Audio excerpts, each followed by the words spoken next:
Daisy. And I'm Terri. And this is the Monday Mindset Podcast, where we share things of interest to us and hopefully to you. So let's get started with episode number 226. And this week it is Terri's turn to share something. Terri, what do you have? Well, Daisy, since we have taken a bit of a time off of having to have episodes prepared, I am totally out of sync with the things that I used to listen to.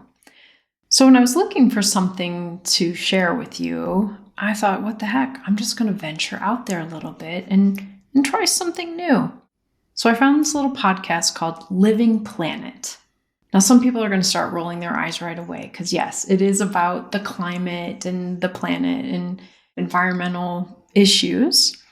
But this one really struck me as interesting, and I was kind of chuckling when you and I first came on today as we were talking, because I think this will have a little bit of a personal relevancy for you as well. Mm-hmm. And so Living Planet does look into kind of environmental issues and paying attention to the health of the planet.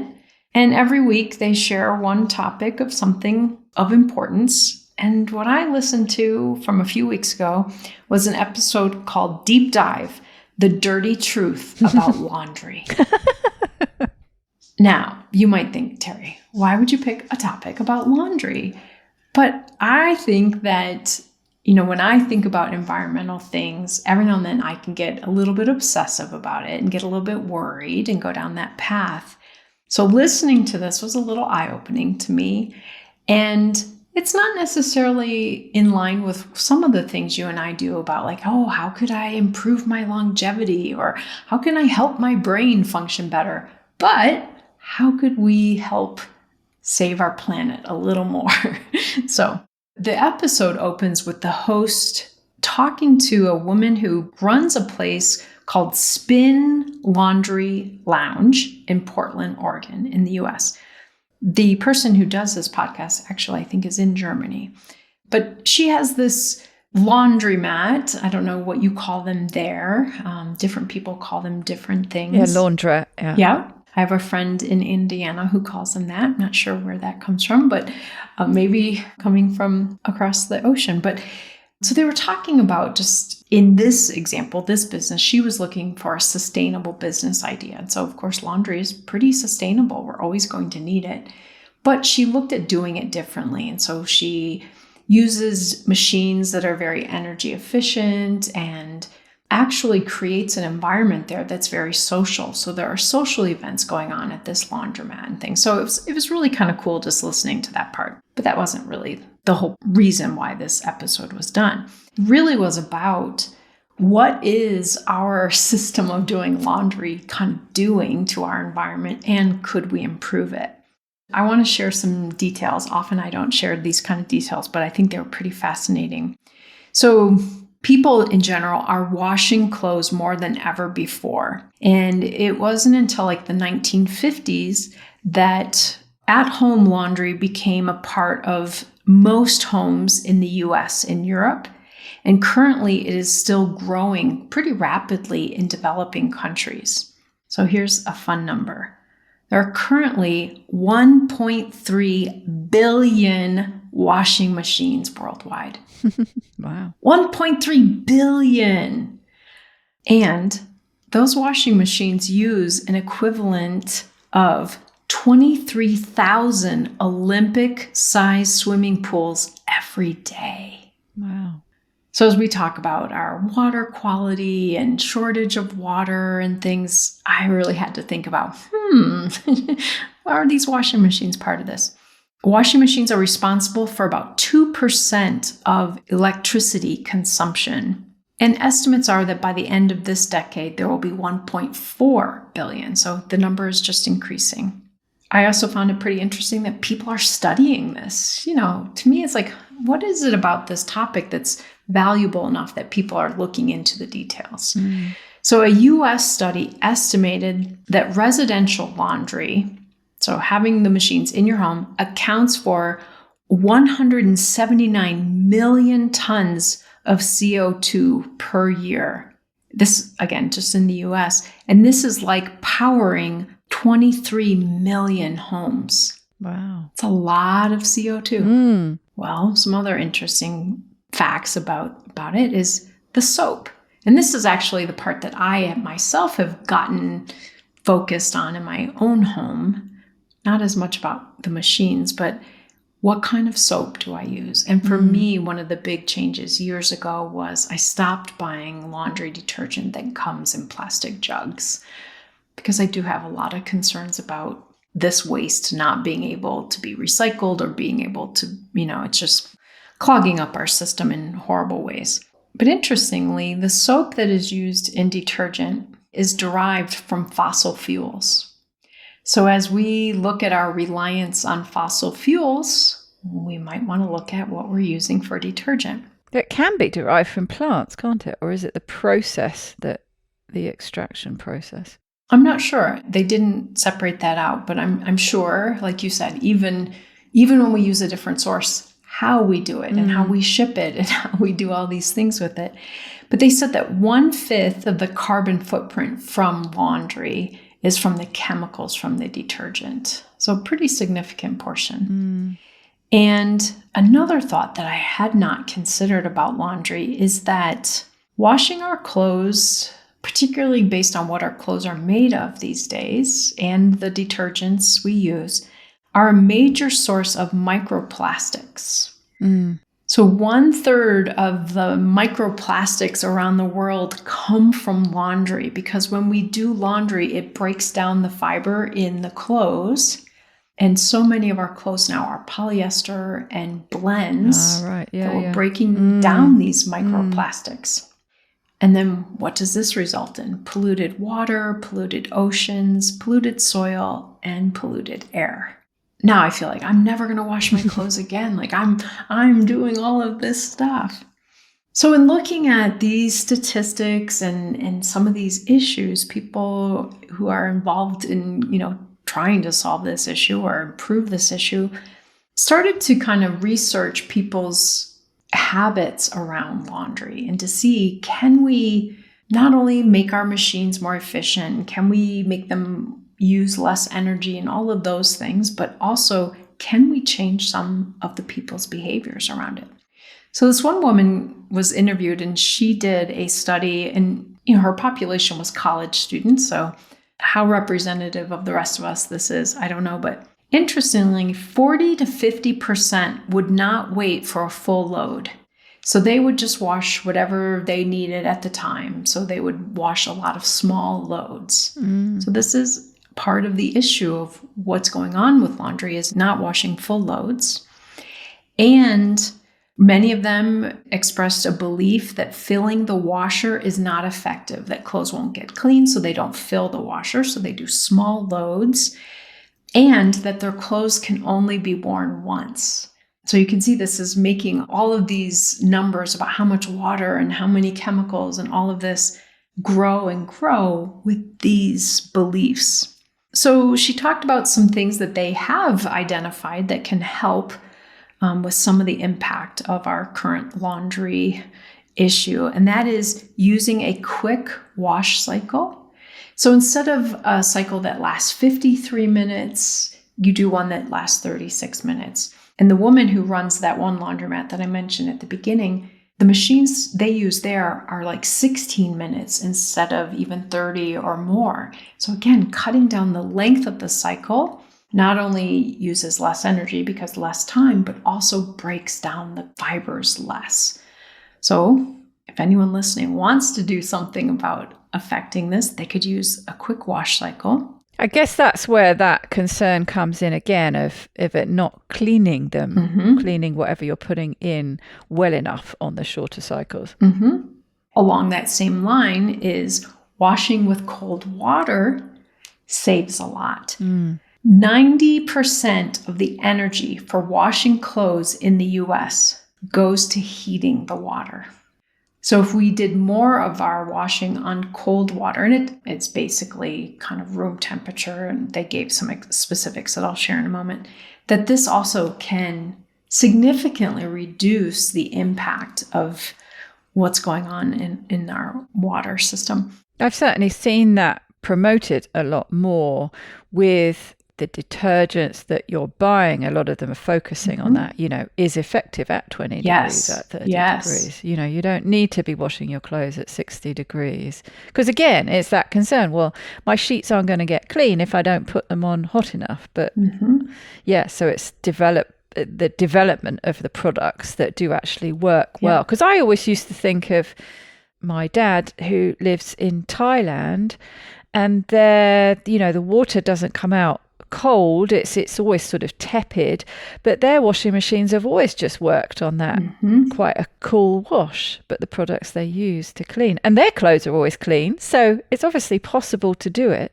That's right. And you bringing up this is really important, because a big part of it is, how do we change these mindsets? How do we change the behavior versus just trying to change the products and things? So you're really touching on an important part.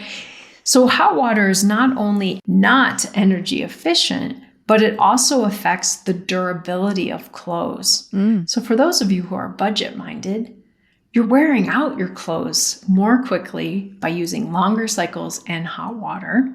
Thought that was interesting. So it breaks down the fibers. And again, with the synthetic blends, they don't do well in hot water. And I find lately, even just when I buy a t-shirt, more and more of it is some type of a synthetic blend, like a little bit harder to find, almost like cotton t-shirt now, that there's so much blends, and they don't do well in hot water. Then they switched into talking a little bit about the dryers. And this made me think about my time when I lived in Hawaii, because we did not have a dryer. All of our electricity on the farm that I lived on came from solar power. And so we were quite careful about how much power we used. And you could only do laundry during the day, during certain hours, again, because of the solar power. But then you also needed to have enough time to dry it, because we did not have a dryer. So everything had to be hung outside. And by about 4 p.m., the air became super humid. And the clothes that were drying, if you still had them out at this point, they would become damp again. And I don't even want to tell you how many times I made that mistake. But 80% of homes in the U.S. have a dryer. And this accounts for 3% of energy used in U.S. homes. So a significant amount of the overall energy use. Interestingly, in Germany, only 42% of homes have a dryer. So again, more public places, more laundromats and other ways to do this. And dryers account for nearly 70% of laundry's energy consumption. So a significant amount. So those of you who are looking at your budget, looking at your energy use, any of those things, when you can line dry things or even hang them up in your home, significant savings there. And again, less breakdown of fiber. The good news is that laundry machines are becoming more efficient. I remember maybe in the 90s when I maybe bought my first washer and dryer. I remember the big yellow tags they have all over of the efficiency. But machines today are around 70% more efficient than 1990. Shocking to me how we have improved them a lot. But the fact that many of us are still using a machine from 1990 or before. So another thought to think about with that. So as I was listening and thinking about some of these consequences, you brought up the water temperature.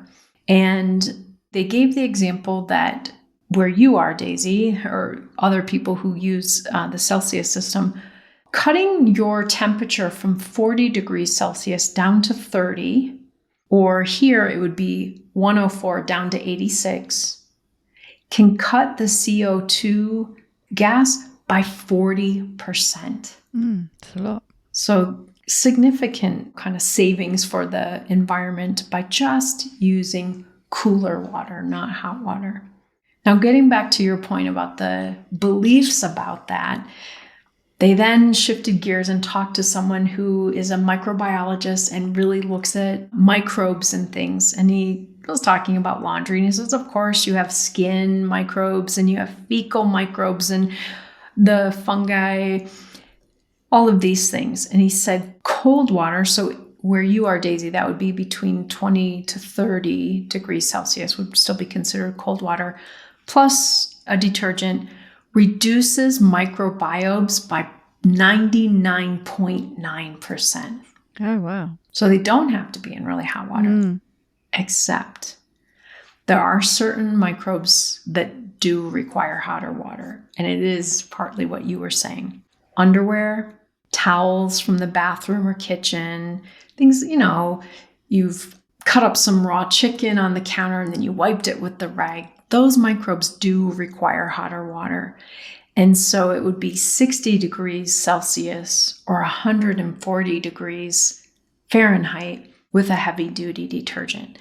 So he wasn't saying, look, everyone should just always use cold water. There are certain things. And he also brought up if someone in your home is sick, if they have a virus, if they are sick, or people who have babies and are washing diapers, if they're using cloth diapers, that you would want to use hotter water for these things. But, we said like 20s and 30-year-olds living in an apartment really could get clean clothes with much cooler water. The other piece that they did address is the perception, why this behavior is so driven and why we're so concerned. Why are we doing so much laundry? And why are we washing everything as soon as we've worn it?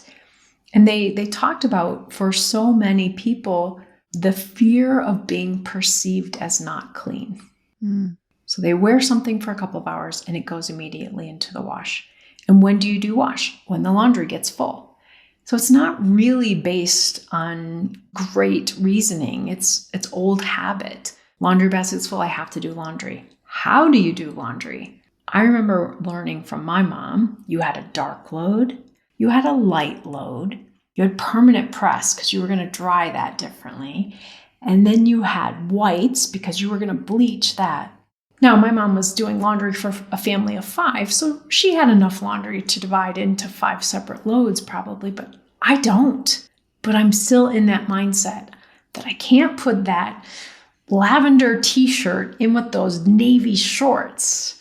And so it makes me run more loads because I'm doing smaller loads. That's what color catcher sheets are for. Do you have those? I'm sure we have those. I don't have those. Yeah, it's like they're like little sort of sheets of paper that you put in with your wash. They're called color catchers, and allegedly you can wash something that's red and something that's white, and the color catcher will catch any of the color that bleeds out and stop it from going. You probably wouldn't want to put it with your whites, but anything like I have mixed loads, and I'll throw a color catcher in there. Well, you definitely wouldn't want to mix the colors if you were putting bleach in. No, definitely not. So again, the sheets, the socks, the underwear, if you're bleaching those, you wouldn't want to put your red t-shirt in there. But you're exactly right. Figuring out ways that you can combine a load of laundry so that you put a full load in. And another, I don't think I mentioned this, but one of the women that they were interviewing, I think she was one that did the study with college students, really was starting to work on education, helping people know a full load still gets clean. I do think we have to be mindful of, because I used to complain about this a lot. If my sister is listening, shout out to you. I'm so sorry. I used to complain that she filled her washer too full because the clothes would come out smelling a little musty or something. There is such a thing as too full. Yeah, there is there is. And it also is bad habit of mine. I put the laundry in and forget that I put it in there. And then a day later, go back and now it does not smell, so I have to rewash it or something. In her study, she actually found some of the college students that were so concerned about whether their clothes were clean enough that they would wash a load twice. So again, just imagine all of the consequences of these perceptions of how they're kind of influencing some wastefulness around laundry. Most of the people that he interviewed were really looking at how do we help change consumer behavior? How do we help people change their perception? And I can't even remember what musical artist in the US, it was like Ice-T or someone, did an ad for washing in cold water or something, that we need to get this mindset shifted So hopefully some people are going to start shifting some of these behaviors after listening to this episode. But looking at what our chemical impact is from what we're using to wash our clothes, the frequency. The one guy went into lots of detail about how he rotates his clothes. And so let's say he wears the shirt on Monday and then he wears it again on Thursday. Well, people think he's washed it between those 3 days. He just doesn't wear it the next day. And I can't even tell you how many times I probably learned some conservative ways of doing laundry while I was in Hawaii, but I wear things a number of times. And I do really think about that. Okay, I had that shirt on yesterday when I was in a large meeting. I can't wear it again today when I have my next large meeting with those same people. But let me hang it up here because I'm going to wear it again in a few days. So just continuing to work on changing some of our perceptions about what it means to have clean clothes. What does that require? Like you said, your dad, where he is, they don't use overly hot water and their clothes still seem to be quite clean. Loud bird in my ear.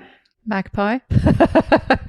A magpie for sure. And, are there some of my clothes that I could line dry, not run all of my clothes through the dryer? I do this, and I don't know if this is helping efficiency-wise or not, but I don't like to run my clothes on as high heat as what our dryer naturally sets it at. But the only way I can change the temperature is to change the time. So instead of a regular cycle, I put it on a timed cycle. And I usually will start with less time, and then I will decrease the heat. And then I may have to run it, an extra 10 minutes or something. But my hope is that for me listening to this episode that I did, but for other people listening to us, that it might give them pause to kind of think about, are there ways I could make my laundry routine more efficient, have less impact for the environment? Are there things I could be doing now, even if I'm not going to get a different machine right now or something? Are there ways I could help cut back? Yeah, it's very interesting. I need to have a look at my machine because I just use the same setting for everything. Pretty much, unless I've got to do something hotter for some reason. But I always use it. It's a 40-degree setting, and it's just, I don't even know what it is. I think it's cottons or something. And a lot of my clothes are mostly cotton, if not all cotton. But yes, there are synthetic mixes in there. But I'm just lazy. I always put it on exactly the same setting for everything. And like I say, I'll throw a colour catcher in there. Most of my clothes are sort of middling to dark. But I have ended up with a lot of my, especially with things like underwear, a lot of the paler things do end up with that sort of slightly sort of grey hue because they pick up some of the darker things. Unless I've got a clear amount, because I don't really have any whites. But when I do have the paler ones, I don't have enough. And I do like to put on a full load. I do tend to do full loads. I don't wash things. I'm not one of these people who wears something once and puts it in the wash. Depends what it is, obviously. If that sort of basic rule, the closer it is to all your bits, the further away, the least often you have to wash it. But yeah, I mean, my upstairs neighbour and I are opposite ends of the scale. I can see you laughing. It's something that I used to complain to you about all the time because she would do multiple loads every single day. So I think we're probably down to guaranteed 1, usually 2 a day. But when I first moved here, it was at least 3 loads a day, wasn't it? It was crazy. And it's only her and her daughter. But at that time she had washable pee pads. She had a puppy, so that was a wash. So a pee pad was going in the wash every single day. Her daughter, if any kind of mark got on her sheets, so her daughter's sheets were being washed pretty well every single day. And the reason I found it annoying was because it was so noisy. And so, it was so apparent to me that a washing machine was going off. And other people have commented they've been round. And the smell. Oh, gosh, yeah, that's pretty well solved now because we've contained that pipe. But yeah, really, really stinky washing detergent. So, and you know what I'm like, it sets me off, gives me headaches and things. And so, yeah, it was not only the noise, but the smell. And it was just terrible. And when it's on the spin cycle, it's like an aeroplane's going off. I mean, it's, crazy. So that has come down a little bit. But yeah, I'm the kind of, I probably do a couple of loads a week. Not every day. And there's only one of me, but there are only two of them. It's, So yeah, I'm not somebody who washes that often, and I am quite good about full loads. But the thing that I am going to do is go and have a look at, because I'm sure there is a 30 setting somewhere. So what is that setting? Can I use that one instead? Now I have played around with the laundry detergent sheets, and I don't know if is that what you use? I do. Yeah. Mm-hmm. And I haven't found they clean my clothes as well. And now perhaps I just haven't found the right one yet. So I do use an eco detergent, but yeah, annoyingly, it is in a plastic bottle. So yeah, I might have to look at the washing sheets again, because I do like that concept. They come in a cardboard or a paper container of some kind, and it's just the sheet. There's no plastic. I like the concept. I just wasn't finding that they worked that well, but maybe I just haven't found the right one. I've gone through a couple of different brands. Mostly it's who advertises to me on social media, unfortunately, but I'm pretty big on natural ingredients, and so there are certain ingredients that I won't use and things. But I recently watched a video that went through like 5 of the top selling washing sheets in the US and kind of ranked them and why. So just recently I switched to a different brand. So I'm going to kind of give that a go for a while and see if I notice any difference. Hopefully no worse, but you brought up a couple of other things that were highlighted in this episode of how many loads of wash people do. The average in the US is 300 per year. Wow. So yeah, that's per person. So, I mean, less than one. Almost every day, but not quite. A day. And in Europe, it's only like 220 or something. So you all have us beat there. You're being more economical in that way. And then the color catcher that you mentioned reminded me of something else that one of the women brought in and talked about, is to help with the microplastic issue. That, as we have more and more washing machines, we're going to have more and more microplastics being created.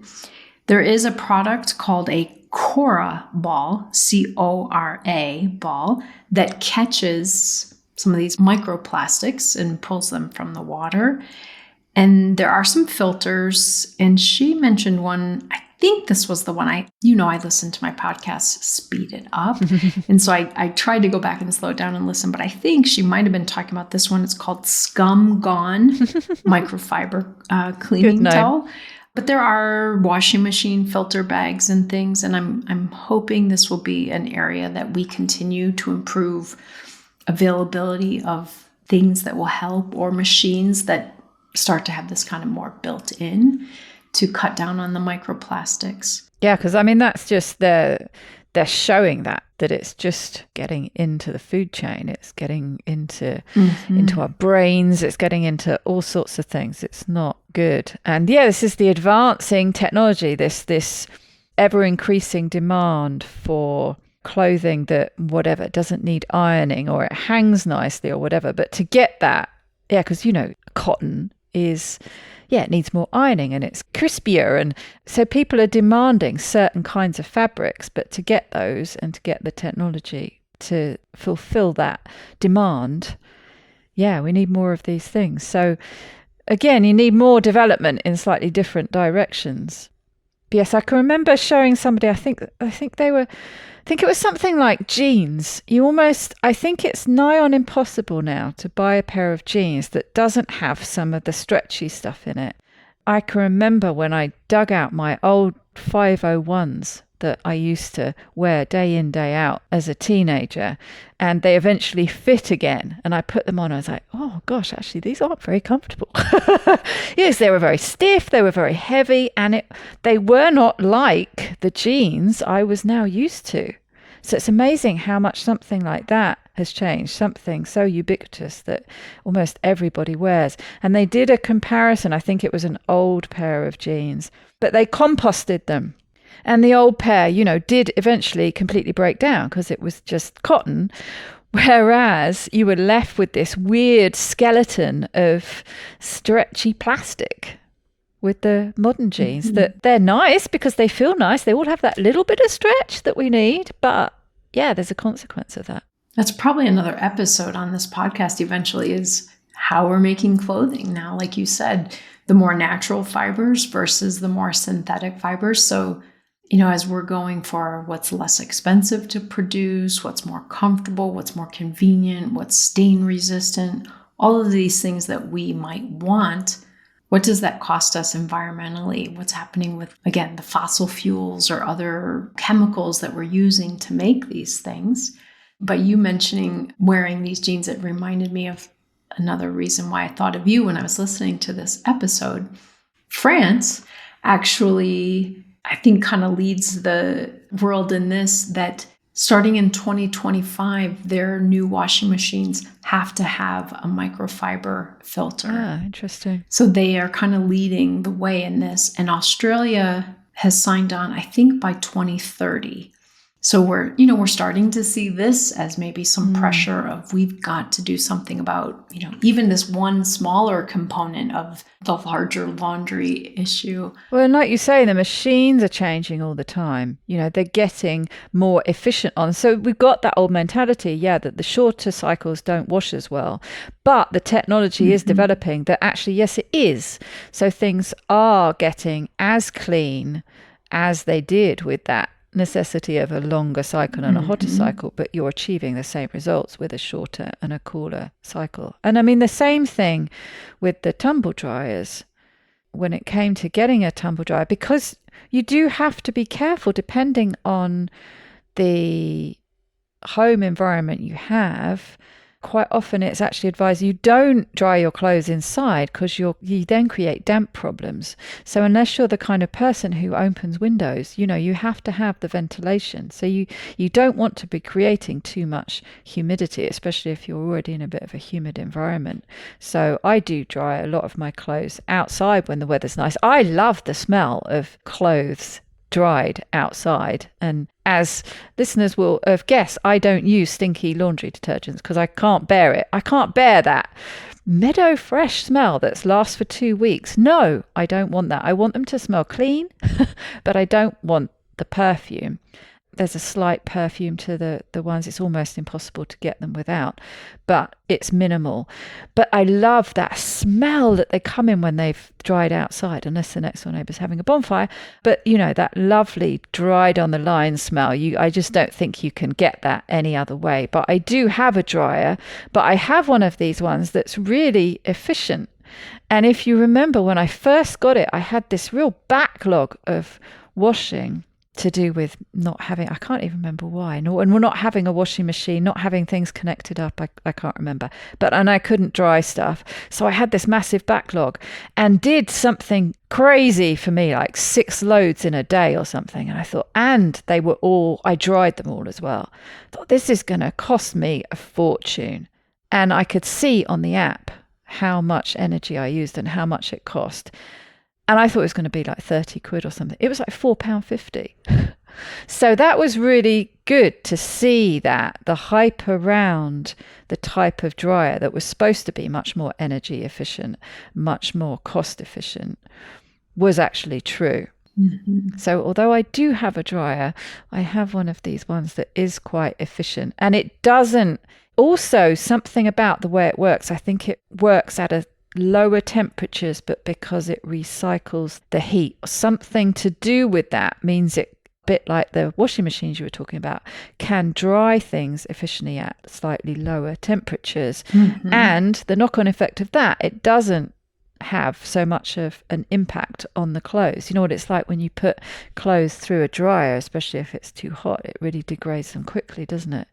So, these things, these positive things from an environmental perspective often have a positive impact on our clothes and, on us. one of the men who was interviewed in this episode kind of highlighted that oftentimes what we want convenience and lifestyle wise is in conflict with what we want environmentally.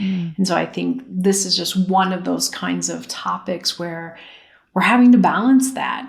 Yes, these things are great for us in these ways, but what is it costing us, not just financially, but environmentally, to create these things, to use these things, to support them? It's funny because as I'm listening to you and talking, I'm just thinking, oh my gosh, and then there's this issue about this. Like, what are they using to make the detergent, and what is that doing to our environment? And even though these new machines are more efficient, we're having to make more machines to replace the less efficient ones, which is inefficient. And we're using materials and manufacturing waste and things. So it's whenever I listen to something like this or think about it, in my mind, I like to make it like the solution is really simple. No. And then as we dig in, I start to realize, oh my gosh, but there's so many other layers that bring complexity to making this better. But it's interesting, like you say, that and I've forgotten the statistic, but just I'm going to do it immediately after we finish, is go and see what the 30 setting is, and if I can use that instead of the 40, because that statistic that you cited, what was it, dropping from 40 to 30 degrees reduces the carbon footprint by 40% or something. It was a significant thing. So sometimes you can make small changes for some loads of washing, doesn't have to be all of them, but you can make some small changes that actually do have a fairly big impact. Absolutely. So yes, it's food for thought. Like you say, if you're not careful, you end up spiraling into doom and gloom and disaster, and I'm killing the planet every time I wash a sock. But it is also very interesting because it is something that we all do regularly. Yep. And it just reminds me when I get to that place like, oh, I really want to wear those shorts again soon, but I don't have a load. Well, let me just throw these through anyway. This makes me think about it a little bit more. Maybe I'll ask my partner if she has some clothes I could throw in too to try to create a full load or something. And then the perception, well, are those shorts actually dirty? Could I wear them again anyway? Or could I just wear something else? It's not like I have a shortage of things to wear. Shortage of shorts. Shortage of shorts. So it does help me sometimes to dig into these topics so that I am just a little more conscious of my decision making. But I definitely can go down that rabbit hole of, oh my gosh, I've ruined the world by doing this. And then every time I see someone's doing laundry, stop. So yeah, for me, it's always a balancing act.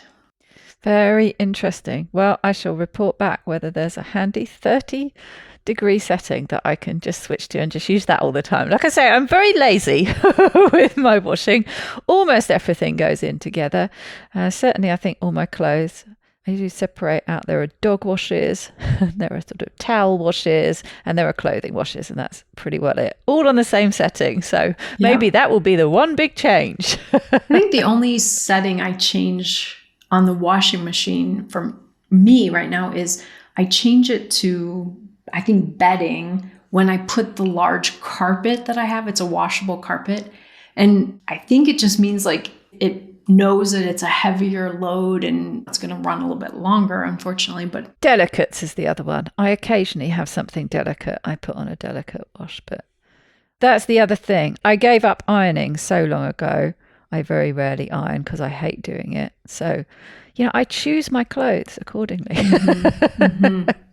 Yeah, I feel pretty good about some of my laundry decisions, and then some that I need to work on, like I do turn the dryer down to a lower setting, less heat, because there's nothing worse than getting those tight-fitting biking shorts out and now they're a size smaller. It's like, oh, I don't want to have to buy more. So definitely, like I said, I do feel good about some of my decisions, but this has made me have to kind of look at some of the other things that I am used to doing and see if there's a way that I can make it more efficient. Help my conscience. But, like I said, then I just start opening up, well, maybe I'm doing this wrong, or maybe I shouldn't even have these clothes. That's a whole nother episode. What you need to do, of course, is to make everyone wash everything they have to wash by hand with an old-fashioned mangle for a month. There you go. I bet that would change your washing habits. There you go. Very, very quickly. Well, you know, like for a period of time, I lived in California and they have definite water shortages. And, you know, you're not allowed to water your lawn during certain times and electricity shortages. And so they encourage you to turn your air conditioning down to a certain level, certain times or whatever. We could start to institute some laundry guidelines, you know, where you get 3 loads a week tops, make it all fit. Obviously, we can't really limit people, but giving people those parameters, some people like to reach goals, you know, make it a fun thing. Like, see how many times, and one guy mentioned this, see how many times you can wear your clothes before you wash them. Gamify it a little bit. People like that. You know, we have people doing more than 10,000 steps a day now because of that watch. Tell people, like, did you know that if you wear your clothes 5 times before you wash it, you're going to save $100 in the next year? People are going to start doing that, or at least some people are. So I think there's just lots of room for us to keep improving this ever-growing thing that can negatively impact us and the environment. Definitely.